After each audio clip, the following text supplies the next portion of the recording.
ভাৰতৰ এই ৭খন চহৰক নিৰাপদ চহৰ বুলি গণ্য কৰা হৈছে আৰু এইটো NCRPৰ দ্বাৰা ৰেংকিঙো কৰা হৈছে। তাৰ প্ৰথমতে হৈছে চণ্ডীগড়। এই চহৰখনৰ সুপৰিকল্পিত বিন্যাস, কম অপৰাধৰ হাৰ আৰু উচ্চ জীৱন ধাৰণৰ বাবে পৰিচিত।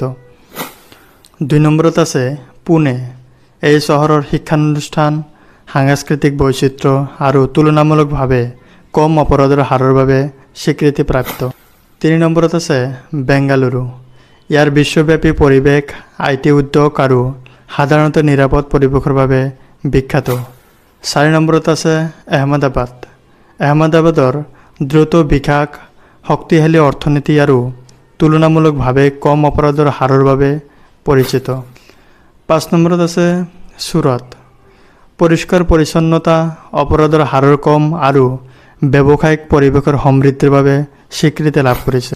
৬ নম্বৰত আছে বদোদৰা। জীৱনৰ উন্নত মানদণ্ড, শিক্ষানুষ্ঠান আৰু সাংস্কৃতিক ঐতিহ্যৰ সৈতে নিৰাপদ বুলি গণ্য কৰা হয়। ৭ নম্বৰত আছে হায়দৰাবাদ। জীৱনৰ মানদণ্ড, আন্তঃগাঁথনি আৰু অপৰাধৰ হাৰৰ কম বাবে প্ৰায় উচ্চ স্থান লাভ কৰা হৈছে।